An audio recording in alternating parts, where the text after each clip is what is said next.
À partir du moment où j'ai compris que je pouvais gagner de l'argent autrement, quelque chose a changé.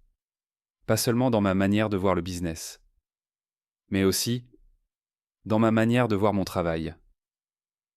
Avant ça, le business en ligne était une idée abstraite, intéressante, mais lointaine.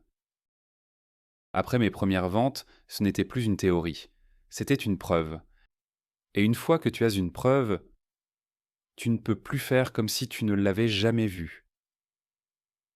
En parallèle, je voyais de plus en plus de contenu en ligne. Des gens qui parlèrent de revenus à 6 chiffres, parfois même à 7 chiffres. Une partie de moi restait sceptique, mais une autre partie se disait aussi « Si ça marche pour eux, pourquoi pas moi ? Si j'arrive à gagner un peu, je devrais pouvoir gagner plus. » Et cette idée, même si tu essaies de la repousser, elle s'installe. En même temps, je savais une chose, je ne contrôlais pas vraiment mes revenus. Tout dépendait d'une plateforme, de ses règles, de ses décisions. Et si tout s'arrêtait du jour au lendemain, je n'avais pas de plan B. Cette pensée ne me quittait plus. Alors j'ai commencé à explorer.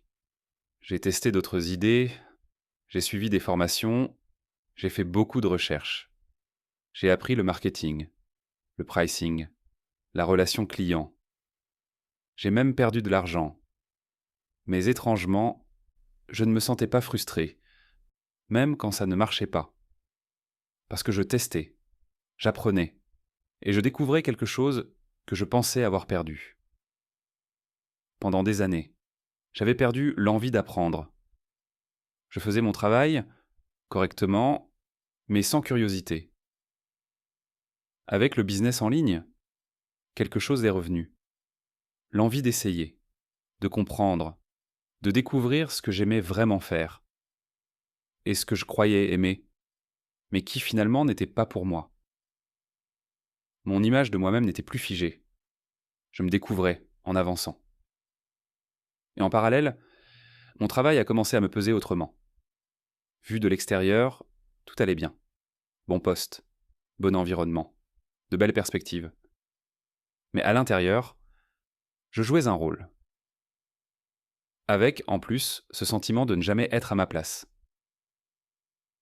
Et à chaque frustration, chaque tension, une voix revenait. Pourquoi je subis ça, alors que je pourrais utiliser ce temps ailleurs ? Plus mon travail me prenait de l'énergie, moins j'en avais pour mes projets. Et plus mes projets me donnaient du sens, plus mon travail me semblait être un obstacle. C'était un cercle vicieux. Mon rêve à ce moment-là, ce n'était pas de tout quitter. C'était juste de pouvoir consacrer 80% de mon temps à ce qui me faisait avancer, et 20% à mon travail. Mais la réalité est plus dure. Quand tu as une famille, tu ne peux pas tout plaquer sur un coup de tête. Les discours sont faciles. La réalité, beaucoup moins. Et c'est là que j'ai compris que le vrai défi n'était pas seulement financier.